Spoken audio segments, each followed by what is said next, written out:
여러분 이제 오늘 이 본문의 이제 말씀을 조금 15절의 말씀을 보면 우리가 지난주에 이어서 이제 말씀하니까 제가 서론 필요 없이 바로 들어가는데, 자, 이 사도 바울이 지금 15절에서 뭐라고 밝히고 있냐면은 로마에 있는 성도들에게 복음 전하기 위해서 이 로마서를 썼다라는 이야기를 합니다. 너희에게도 복음 전하기를 원하노라. 이 쓴 게 지금 로마서예요. 누구에게 썼다고요? 로마에 있는 너희에게, 로마에 있는 로마 교회 성도들에게 지금 복음 전하기를 원하노라. 이렇게, 이게 로마서가 쓰여진 목적입니다. 자, 그러면 이 편지를 받게 되는, 지금 로마가 편지를 쓰는 거예요. 로마 교회 성도들에게. 받는 사람이 누구예요? 로마 교회 성도들이 이 편지를 받는 거예요. 수신자라 그래요. 자, 그런데 이 편지를 받는 수신자, 즉 로마 교회 성도들은 그러면 어떤 사람이었는가? 여러분 한번 생각해 볼 필요가 있습니다. 이것을 알기 위해서는 여러분 1장에 지금 펴놓으셨잖아요. 앞에 6절, 7절 한번 보십시오. 6절, 7절에 보면 이 사람들이 지금 어떤 상황인지를 잘 설명하고 있습니다. 우리 한번 여러분 성경 보시든지 앞에 보시든지 6절, 7절 우리 다 같이 읽습니다. 시작. 너희도 그들 중에서 예수 그리스도의 것으로 부르심을 받은 자니라.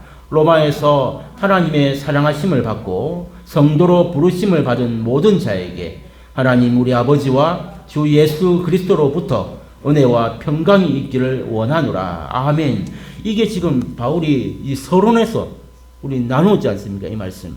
로마에 있는 성도들을 향해서 지금 자기가 지금 기록하고 있는 내용들입니다. 로마 교회 성도들이 이런 사람이었다라는 거죠. 무슨 말입니까? 로마에 있는 성도들은 이미, 그렇죠? 6절, 7절. 이미 예수 그리스도께 부름을 받은 자들이라는 사실입니다. 그러니까 하나님의 사랑도 받았고 성도로 부르심을 받은 자들이다라고 분명히 그도 이 서론에서 기록하고 있고 이미 로마 교회 성도들이 그런 자들입니다. 여러분, 그런데 좀 이상하지 않습니까? 분명히 하나님의 사랑받고 성도로 부르심을 입은 자들이 로마 교회 성도들인데 지금 예수를 믿고 구원받은 이 성도들에게 어째서 이 사도 바울은 그들에게 복음 전하기 위해서 지금 로마서를 썼다. 이게 이해가 됩니까? 여러분, 우리 보통 일반적으로 복음은 누구에게 전해야 된다고 생각하십니까? 그렇죠. 안 믿는 사람들. 그렇죠? 우리 복음은 누구에게요? 이 세상 밖에, 교회 밖에 안 믿는 사람에게 전하는 게 복음 아닙니까? 우리 보통 이렇게 생각하고 있습니다. 근데 이게 물론 너무나도 당연한 원리인데, 그런데 지금 이 사도 바울은 이 복음을 오늘 본문에서 15절에서 말하지만 잘못 말한 게 아니에요. 로마 교회 성도들에게, 이미 복음을 받은 자들에게 지금 복음을 전하려고 하고 있다라고 설명하고 있습니다. 여러분, 우리는 오늘 그 이유를 분명히 알아야 할 필요가 있습니다. 이게 바울이 잘못 쓴 게 아니고 분명히 여기에는 이유가 있다는 것이, 무슨 이유가 있을까요? 그 이유가 바로 오늘 본문 말씀의 핵심 메시지예요. 성도로 부르심을 받았고 하나님의 자녀로 사랑을 받은 이미 복음 안에 있는 자인데 왜 그들에게 다시 복음을 전해야 하는가? 이게 오늘 우리에게 엄청난 메시지가 됩니다. 자, 이제 그 이유를 잠시 오늘 설명을 듣고 말씀을 이제 마치려고 하는데, 바울이 이미 부르심을 받은 이 로마 교회 성도들에게 다시 이렇게 복음을 전해야만 했던 정확한 이유를 알기 위해서는요, 이 로마 교회와 그 성도들이 지금 어떤 상황에 있었는지를 우리가 잘 이해할 필요가 있습니다. 그래야만 이게 이해가 될 거 아닙니까? 과연 로마 교회 성도가 어땠길래, 로마 교회가 어떤 모습이었길래 지금 다시 복음을 전해야 되는가? 이걸 분명하게 알기 위해서는 로마 교회가 지금 어떤 모습인가를 알 필요가 있는데, 자, 먼저는 이 로마 교회가 그럼 어떻게 세워졌느냐가 중요합니다. 로마 교회의 이 설립의 요소가 뭐였습니까? 스데반의 순교였습니다. 스데반의 순교. 사도행전 7장에 보면 그 스데반의 순교가 나옵니다. 그죠? 그 스데반의 순교와 함께 예수 믿는 사람들에 대한 박해가 시작되었습니다. 쉽게 말해 다 죽였단 말이에요. 그때에 이제 이 박해를 피해서 흩어졌던 유대인들에 의해서 세워진 교회가 예루살렘 교회요. 바로 이 로마 교회다라는 것입니다. 이렇게 흩어진 이 유대인들에 의해서 세워진 교회. 자, 여러분, 이 스데반이 예루살렘 교회에 있었는데, 자, 이 예루살렘 교회를 그때 스데반을 박해하고 예루살렘 교회를 박해했던 가장 앞장섰던 장본인이 누군 줄 아세요? 그렇죠. 사도 바울이었어요. 참 놀랍습니다. 지금 이 스데반을 죽인 자가 성경은 바울이라고 얘기합니다.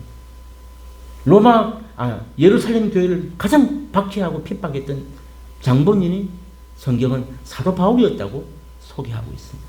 그런데요, 이제 예수 믿는 사람을 이제 완전히 이제 다 잡아 죽이러 가던 그 다메섹 도상에서 이 바울이 예수님을 만나서 거꾸로지고 완전 주님을 만난 다음에 바울이 변화되었지 않습니까? 그리고 이런저런 과정을 거쳐서 이제 그는 복음의 사도가 되었습니다. 그래서 1차 전도여행, 그리고 2차 전도여행, 그리고 3차, 4차, 5차까지 갑니다.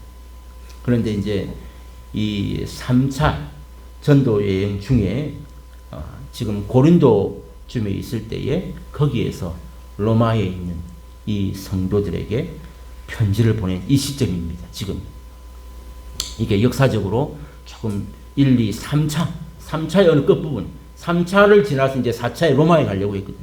그러니까 그 지점에서 로마에 있는 성도들에게 지금 편지를 보내고 있는 이 시점이다라는 거죠.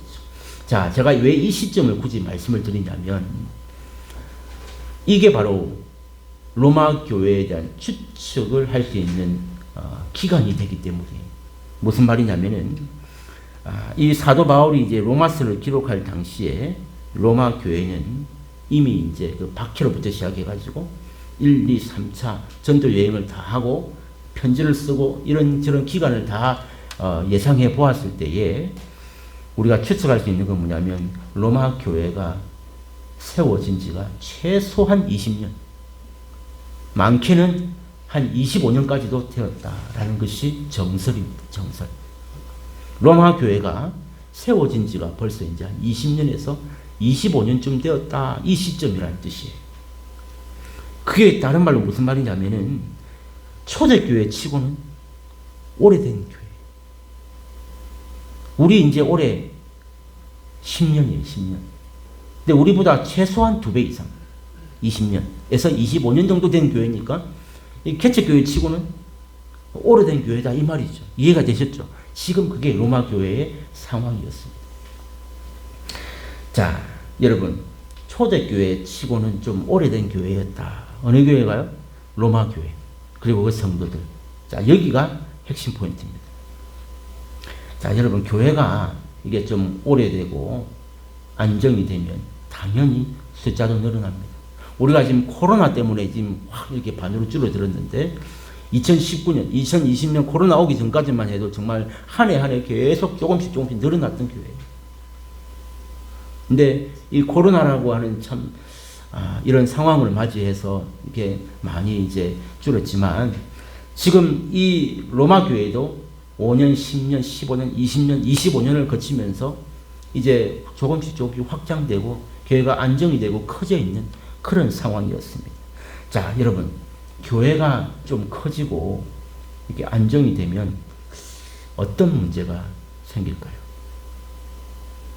한번 상상을 해보세요. 상상을. 교회가 커졌다. 교회가 그러면 좀 물질적으로도 이제 누구 도움을 안 받아도 안정이 됐다. 한번 생각해 보세요. 어떤 문제가 생길까요?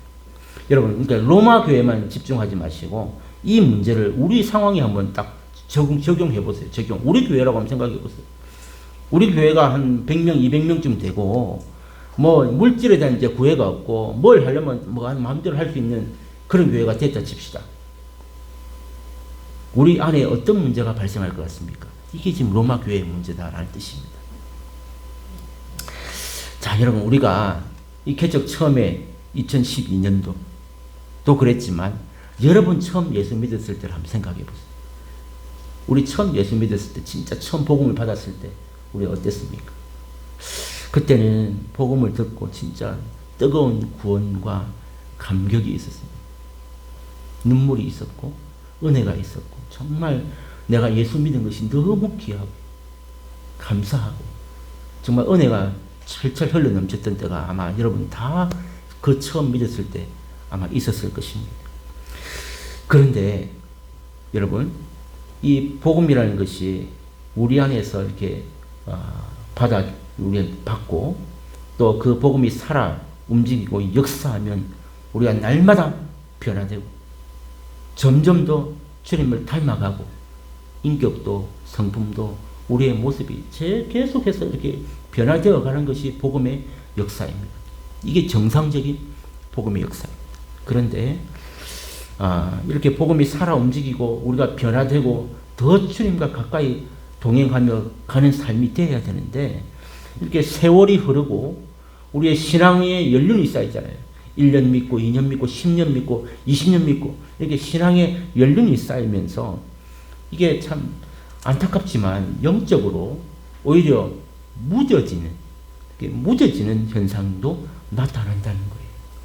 더 깊어지고 더 변화되어서 더 주님의 모습을 담는 그런 분도 있지만 참 안타깝지만 이 연수가 이렇게 쌓이고 세월이 흐르면서 이 영적으로 점점 이렇게 무뎌지는 자들도 많이 생긴다라는 문제가 교회 안에 발생한다는 거예요. 그래서 오래전에 세워진 여러분 한 50년, 100년 된 교회 있잖아요. 우리나라에 그런 교회들이 많습니다. 그러니까 오래전에 세워진 이 교회 중에서 지금 현재 통계학적으로 이 19은 복음에 대한 열정이 사라지고 있다는 거예요.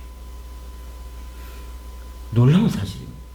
오래된 교회일수록 더 역사하고 움직여야 되는 교회가 이게 복음이 진짜 살아있는 교회인데 19은 이 복음의 열정이 지금 현재 사라지고 있다라고 통계가 나와 있습니다. 그래서 이 교회 성장학자들은 맨날 그런 것만 연구하거든요. 이게 제 얘기가 아니고 교회 성장학에서 나온 이야기들입니다. 현재 통계를 가지고.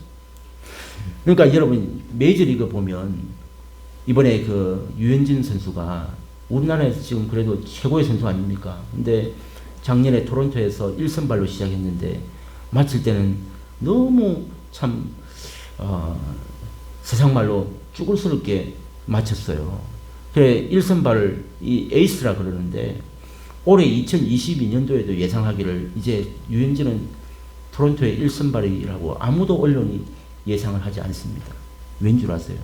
똑같은 유현진이지만 물론 이제 다른 선수를 또 영입도 했어요. FA를 영입해가지고 유현진만한 훌륭한 투수들을 많이 모은 것도 있지만 여러분 뭘 보고 알 수 있냐면 유현진이 전반기에는 좀 잘했는데 후반기에 갈수록 그 한 6-7경기를 완전히 망쳐버렸거든요. 근데 거기에 대한 모든 구속이나 지표들이 다 통계학적으로 전부 다 나옵니다. 이게 요즘 시대예요. 그래서 유현진이 앞으로 2022년도에 어떤 속도로 어떤 구질로 얼마만큼 뛸지 이미 다 나와 있어요. 근데 이게 우리 인간이요. 이 의학의 한계를 대부분 못 뛰어넘습니다. 그 예측이 거의 들어맞다는 거예요. 이게 통계의 힘이에요. 마찬가지예요.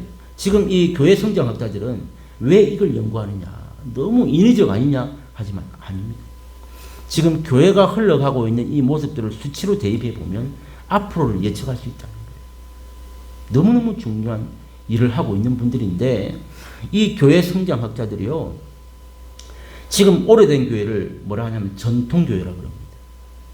이 전통교회가 이 복음에 무뎌지는 이유가 있다는 거예요.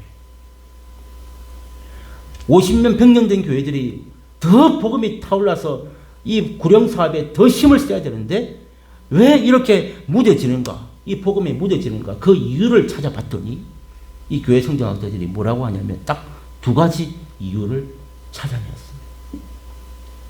그 이유가 뭐냐? 오늘 첫 번째는 복음에 대한 교만의 문제가 이 교회 안에 있더라는 거예요. 이게 오늘 첫 번째 우리의 메시지입니다. 복음에 대한 교만이 내 안에 있더라. 교회 안에 있더라라는 것이죠. 여러분, 이게 이 복음에 대한 교만이 이 뭔지를 사실 잘 이해가 안 되잖아요. 그래서 예를 들면 이런 거예요. 요한계시록 이런 3장에 보면 예수님께서 라오디게아 교회에 대하여 그들의 그 교만을 책망하신 부분이 나와 있습니다. 여러분, 요한계시록 3장 17절에서 19절 한번 찾아보십시오. 예, 앞에 보시면 편하고요. 댁에서 혹시 잘 안 보이시죠? 성경책을 펴보세요. 요한계시록 3장 17절에서 19절입니다. 우리 다 찾으신 줄 알고 17절에서 19절 이 라오디게아 교회에 주신 메시지입니다.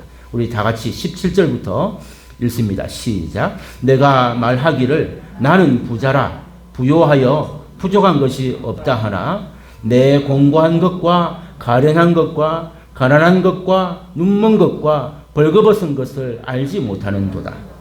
내가 너를 권하노니 내게서 불로 연단한 금을 사서 부요하게 하고 흰옷을 사서 입어 벌거벗은 수치를 보이지 않게 하고 안약을 사서 눈에 발라 보게 하라.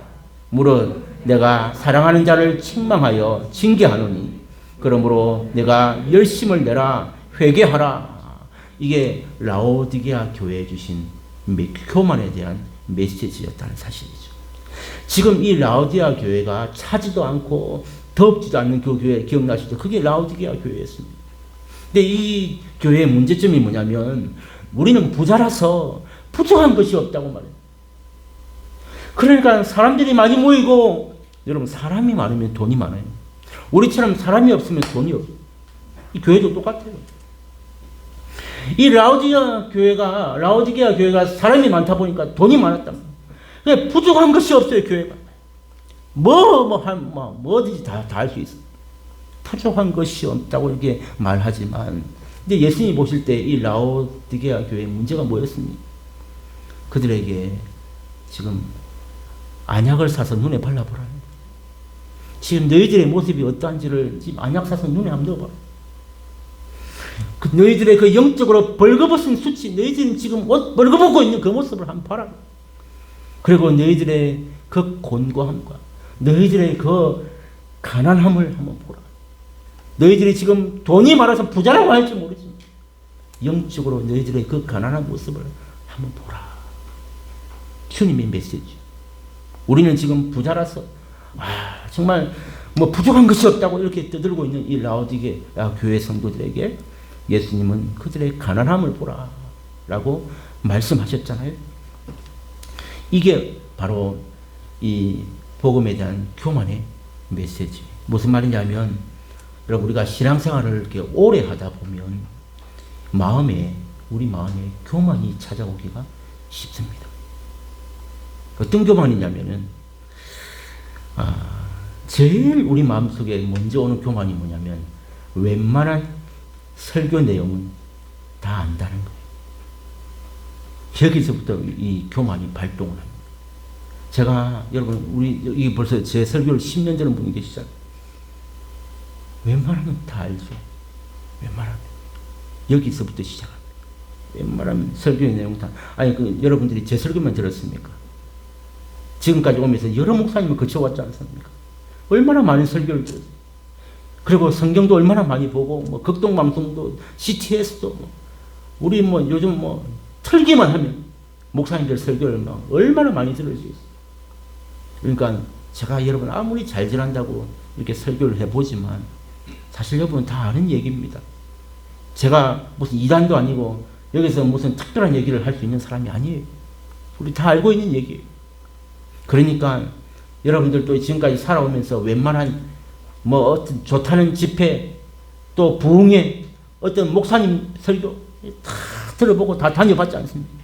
그러니까 우리 마음 가운데 이 교만 가운데 제일 첫 번째 오는 교만이 뭐냐면 자기도 모르게 이 말씀에 대해서 설교에 대해서 다 안다, 다 알고 있다 라는 교만이 온다. 그렇죠. 그러니까 다 안다고 생각하면서 문제가 뭐냐면 별다른 감동이 없다. 다 아니까 은혜와 감동이 닫혀. 여러분 여기서 만약에 오늘도 이 말씀을 들을 때에 오늘도 나에게 주신 새 말씀으로 받으면 이게 스펀지처럼 쫙 빨려들게 돼 있어요. 그런 사람도 여기 눈에 보입니다. 그러나 특별한 말씀이 없는 이런 말씀을 계속 들을 때는 스펀지가 이제 물이 다 먹으면 더 이상 안 빨아지잖아요. 딱 그런 상태. 이게 다 아니까 감동도 은혜도 이게 닫혀버려요. 그런 상태라는 것이죠. 그러니까 우리가 원래는 이게 하나님의 은혜와 사랑, 그리고 이 십자가, 이 복음에 대한 말씀을 들을 때마다 우리가 어떤 이 반응이 나와야 되냐면 정말 그 말씀 앞에 뜨거운 반응이 나와요. 눈물의 반응이 나와요. 그리고 그 복음의 말씀, 십자가의 말씀, 예수의 십자가 피라는 말씀을 들을 때 이 가슴이 뛰어야 돼요. 뜨거워져야 돼요.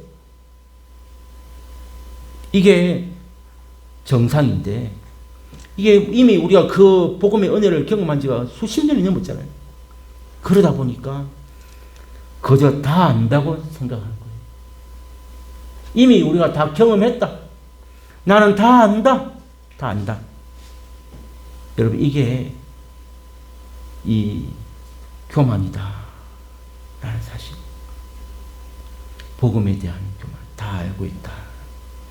여러분 그래서 교회 성장학자들은 이 문제가 교회와 성도들을 지금 병들게 하는 가장 첫 번째 이유다라는 것을 발견해냈어요.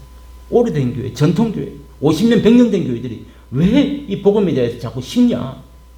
다 알고 있다. 이 오늘 우리에게 주신 첫 번째 메시지. 다 알고 있다.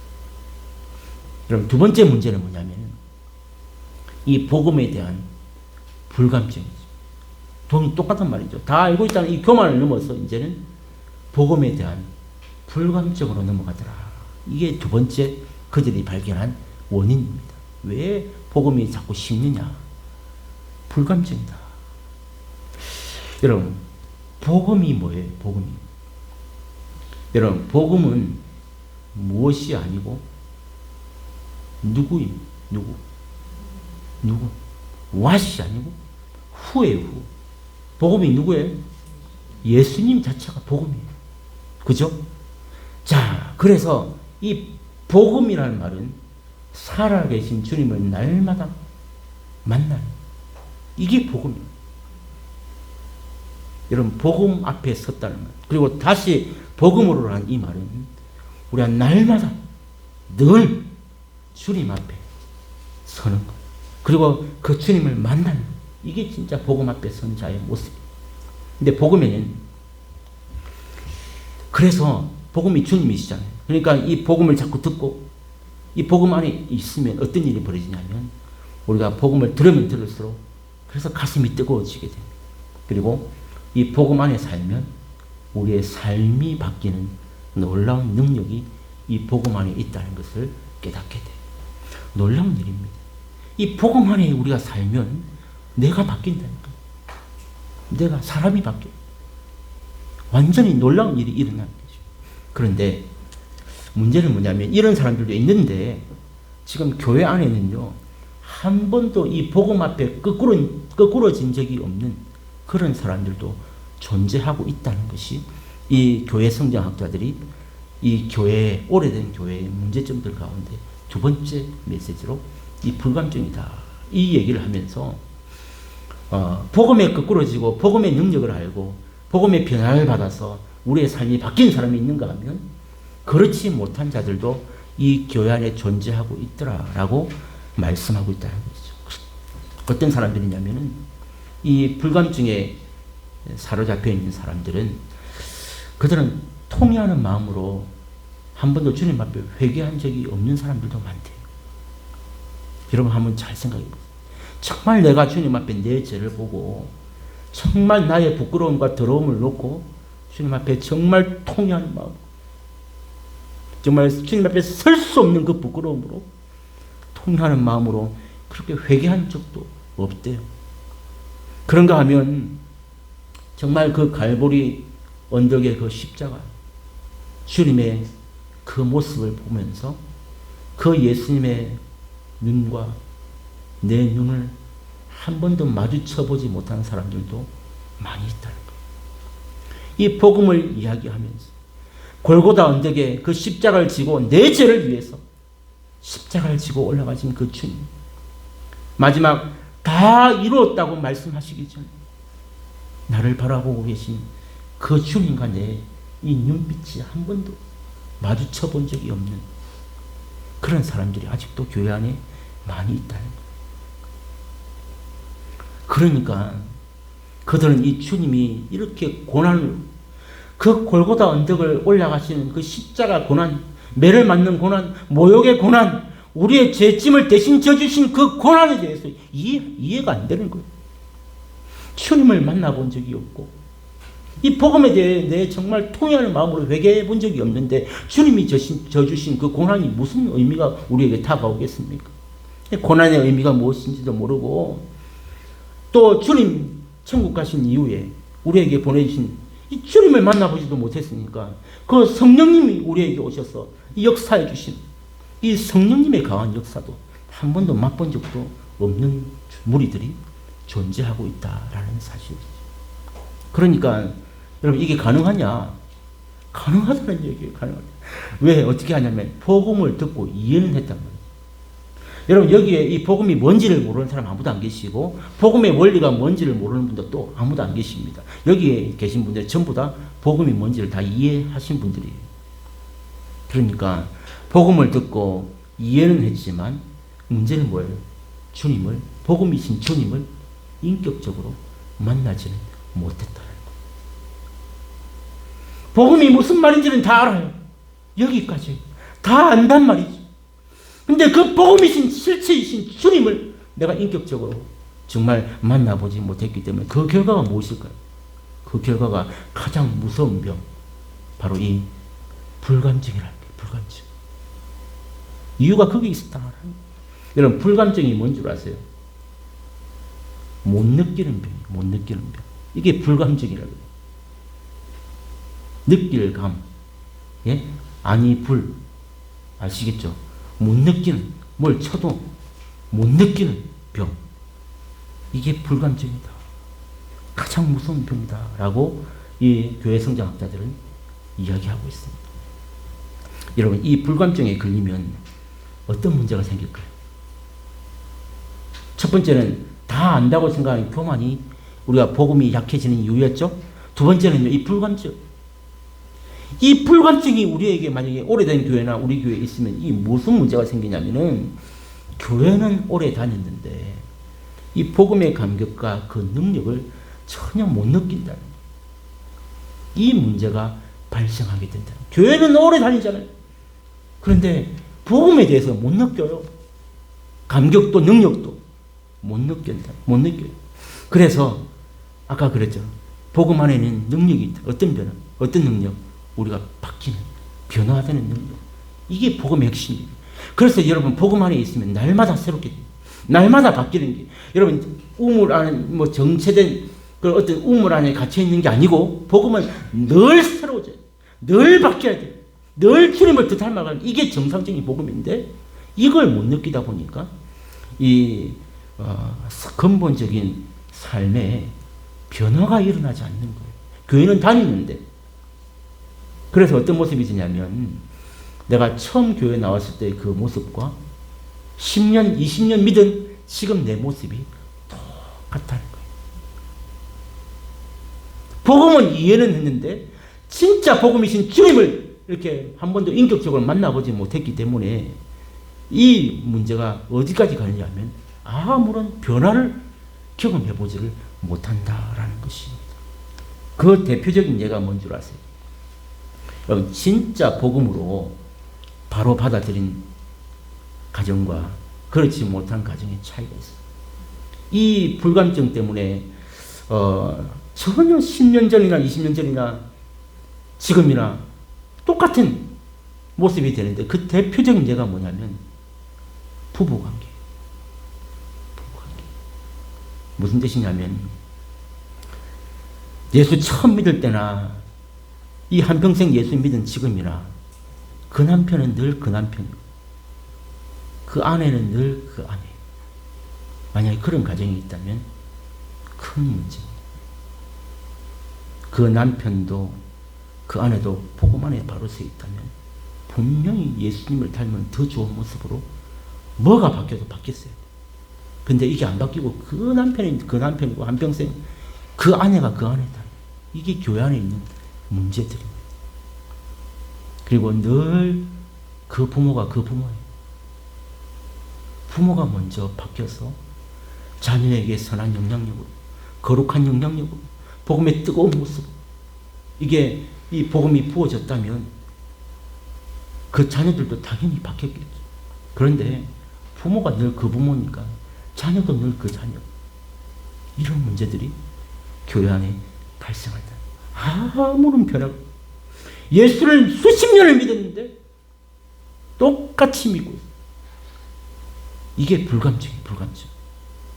여러분, 우리가 예수를 믿었으면 분명히 남편이 바뀌고, 분명히 아내가 바뀌고, 분명히 부모가 바뀌고, 분명히 자식도 바뀝니다. 근데 안 바뀌잖아요. 이게 불감증이다. 못 느낀다니까. 여러분, 교회 안에 이런 만연한 이 불감증에 대해서 여러분, 히브리서에서 예수님은 강력하게 우리에게 책망하며 경고하고 있습니다. 이게 정상적이 아니라는 뜻이에요. 이 불감증에 대해서 히브리서 여러분 5장 12절 한번 보십시오. 히브리서 5장 12절에 이 교회를 오래 다닌 사람들, 예수 오래 믿은 사람들에 대해서 분명히 성경은 경고하고 있습니다. 어떻게 경고하고 있냐면은 5장 12절 한번 여러분 앞에 한번 보세요. 그리고 집에 계신 분들은 히브리서 5장 12절 한번 찾아보겠습니다.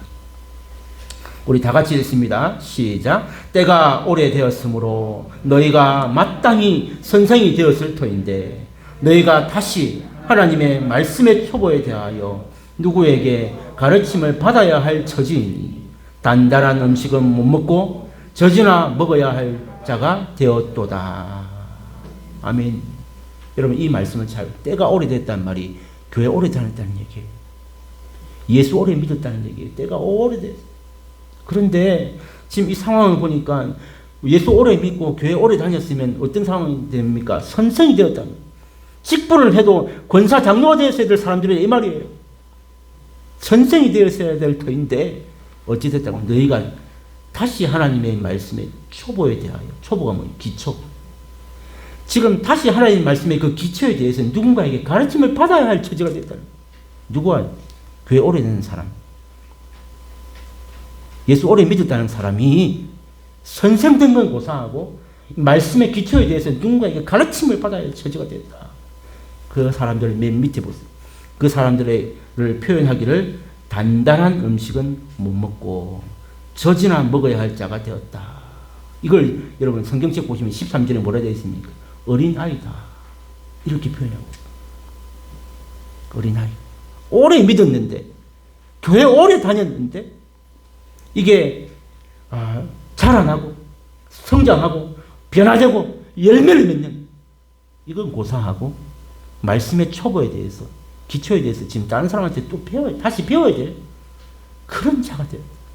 한평생 예수 믿었는데, 단단한 음식은 못 먹고, 지금 나이가 몇 살이에요? 단단한 음식은 못 먹고, 젖이나 먹어야 될 자가 되었다. 이게 지금 불감증에 걸려있는 사람들에 대한 경고의 메시지입니다.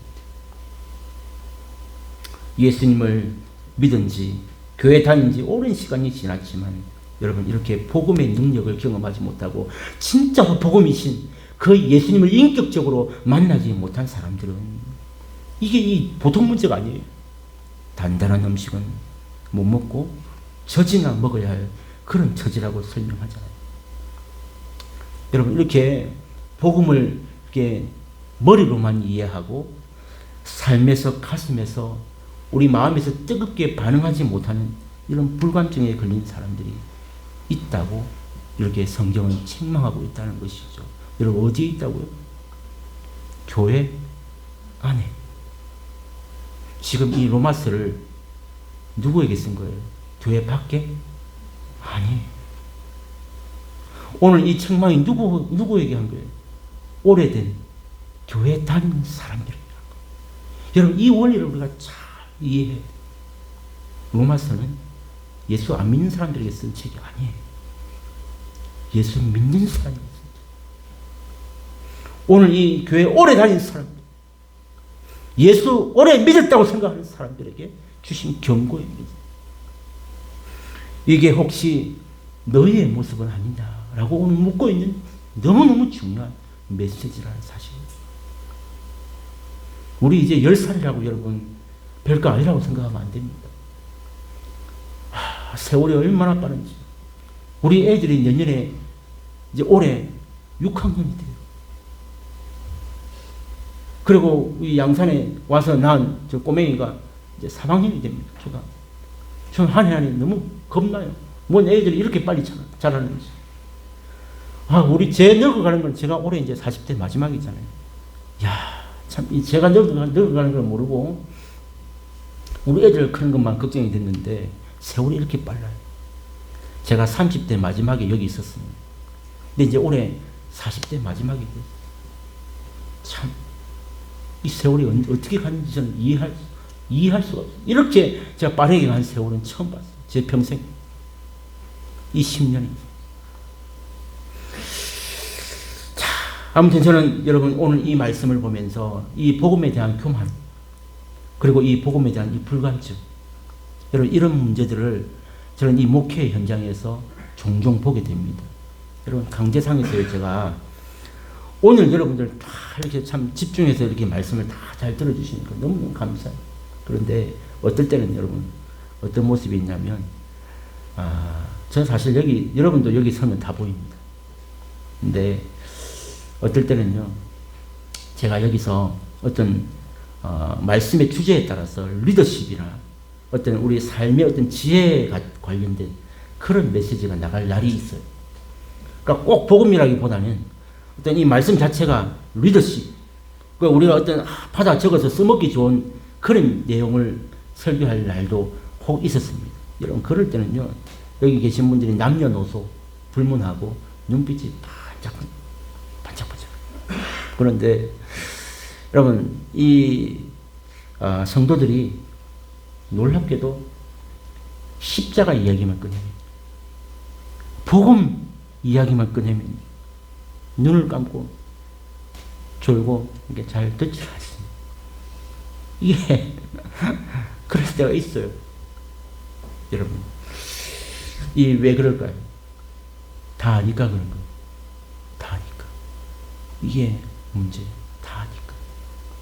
아니 다 안다고 생각하니까 이런 문제가 발생하는 거예요. 그러니까 또 한 가지 문제는 뭐예요? 이 복음이 낯선 거예요. 그랬잖아요. 복음이신 주님을 인격적으로 만나지를 못했으니까 자꾸 복음 해도 어떻다 그러고 해도 이게 와닿지 않으니까 복음 자체가 낯설다. 이 두 가지 문제가 교차를 하는 거예요. 내 마음에서. 그러니까 주님을 뜨겁게 만난 적도 없고 눈물을 흘려본 적도 없고 회개해 본 적도 없는데 이게 복음하면 자꾸 그런갑다 이해는 되잖아요. 예수 믿어야 되니까 교회 오고 교회 와야 또 천국 간다 하니까 온 거지. 그 이상 그 이하도 아닌 이 문제, 이걸 뭐라 한다고요? 불감증이다. 그렇게 얘기합니다. 여러분 놀라운 것은 제가 재작년에 우리 교회 6명의 그 성도를 모아놓고 1:1 양육자반을 했어요. 그리고 작년에는 4사람이 그분들에 의해서 1:1 훈련을 받았지 않습니까? 우리 재석기 집사님, 이경민 집사님, 그리고 김나영 성도님, 그리고 이금수 집사님, 이렇게 4명이 작년에 2021년에 1:1 양육을 받았어요. 여러분 그런데 마친 사람들이 한결같이 어떤 간증을 합니까? 좀 깜짝 놀랐어요. 저는 잘 되겠나 이런 생각도 사실 했는데, 여러분 이 1:1 간증을 이렇게 하면서 그들의 공통적인 간증이 뭐냐면 사실 복음을 다 안다고 생각했는데 아니었다는, 다 아는 내용인데도 복음을 듣고 정말 내 마음이 다시 뜨거워졌고, 더 공통적인 반응이 뭐냐면 모든 의문들이 다 풀렸다. 그러니까 아직 뭔가 확실하지 않았던, 복음을 안다 했지만 뭔가 확실하지 않았던 그 부분들에 대해서 완전하게 확실하게 알게 됐다. 이런 분들이 이 1:1 양육을 받은 사람들의 간증의 대부분입니다. 그런데요, 여러분, 제가 나누고 싶은 것은 이 배운 자들보다도 여러분, 가르친 자들이 더 은혜를 받았다는 거예요. 이게 비밀입니다. 가르친 자들에게 제가 한 분 한 분 다 여쭤봤는데 가르친 사람들이 더 큰 은혜를 받았어요. 왜냐하면 제가 늘 자주 강조하지만 여러분, 뭔가를 가르치려면은 자기가 정확하게 알아야만 가르칠 수가 있잖아요. 여러분 지금 듣는 건 쉬워요. 왜냐하면 뭐 잘 몰라도 막 들으면 그냥 그런갑다 이렇게 받으면 되잖아요. 근데 여러분 한번 나와서 한번 가르쳐 보십시오. 정확하게 모르면 절대로 말이 안 됩니다. 그러다 보니까 1:1인데 오늘 이 한 시간 내가 그 영혼을 책임져야 되는데 내가 엉뚱한 말을 하거나 잘못된 말을 할 수 없잖아요. 그러니까 이 가르치는 자들이 밤을 새워서, 제가 김나영 성도한테 가는 우리 아내를 보면서 밤을 샜어요. 밤을. 그리고 막 밤새가고 새벽기도를 가야 되는데 밤을 꼬박 새고 새벽기도 하고 막 씻고 김나영 성도 정관까지 제가 가는 걸 여러 번 봤어요. 저 사모가 말이죠, 저한테 설교를 들어도 얼마나 많이 들었겠습니까? 그런데 자기가 김나영 성도를 가르치기 위해서 막 얼마나 그만 빼곡하게 적고 막 수십 번을 더 반복을 하면서 노력하는 것을 제가 보았는데, 자기가 정확하게 알아야만 바로 가르칠 수 있기 때문에. 자, 그러니까 이 복음을 가르치기 위해서 1:1 양육이 복음입니다. 복음. 그러니까 이 복음을 바로 가르치기 위해서 자신이 먼저 그 복음 앞에 서보니까 어떤 일이 벌어졌습니까? 본인이 먼저 얼마나 부족한 죄인인지, 이론과 지식이 아니라 내가 진짜 부족한 자요, 내가 진짜 더러운 죄인이요, 내가 주님 앞에 정말 설 수 없는 부끄러운 자였다는 것을 본인이 진짜 이 복음 앞에 서보니까 깨닫게 되는 거예요. 그리고 내가 이걸 얼마나 모르고 있어요. 내가 다 안다 그랬잖아요. 천만의 말씀. 가르치려고 보니까 한마디도 내뱉을 수가 없어. 내가 얼마나 모르고 있었던 자였는지, 그리고 내가 얼마나 그동안 교만했는지 이걸 깨닫게 되니까 가기도 전부터 본인 은혜를 이미 받았어. 이 복음 앞에 서서 내가 은혜 이렇게 받으니까 당연히 김나영 성도 집에 가서 할 때마다 뻥뻥 터지고, 그래 이 자매가 그 끝나자마자 자기 남편 데리고 우리 교회 나왔잖아요. 이게 보통 일이, 여러분, 가족 중에 제일 어려운 게 남편이고 아내인 거 아시잖아요. 보통 일이 아닙니다. 이런 일들이 일어나더라고요. 이게 복음이 주는 변화란 말이에요. 자, 오늘 말씀을 맺습니다. 여러분 복음이 무엇입니까? 여러분 자기 자신에게 한번 질문을 해보십시오. 복음이 과연 뭔가? 여러분, 그리고 이 복음이 과연 누구에게 필요합니까? 이 복음이 정말 지금 누구에게 필요한가? 한번 자기 자신에게 질문해 보십시오. 이 정말 과연 복음이라는 것이 우리가 아는 대로 이 세상 밖에 믿지 않는 자들에게만 이 복음이 필요할까? 과연 그럴까요?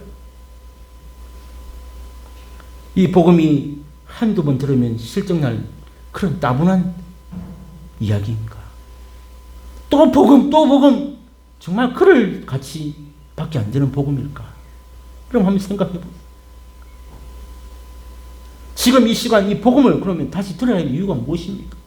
아니, 다 알고 있는데 제가 또 아는 얘기를 또 하고, 이 무슨 이유가, 이 필요가 있어? 과연 이 복음이 무엇일까? 여러분, 오늘 이 가장 중요한 게 뭐냐면은, 오늘 이 이야기를 이해하셔야죠. 여러분은 정말 하나님께서 여러분 한 분 한 분을 위해서 이 로마서를 쓰셨다고 여러분 인정하셔야 됩니다. 이걸 깨달아요. 나는 다 알고 있다 생각하고, 나는 예수를 오래 믿었다 생각하고, 교회를 오래 다녔다 생각하고, 나는 이제 안수집사가 되었고, 나는 권사가 되었고, 나는 목사가 되었고, 뭐 집사 되었는데 이제 더 이상 뭐 필요 있나? 라고 생각하는 우리들에게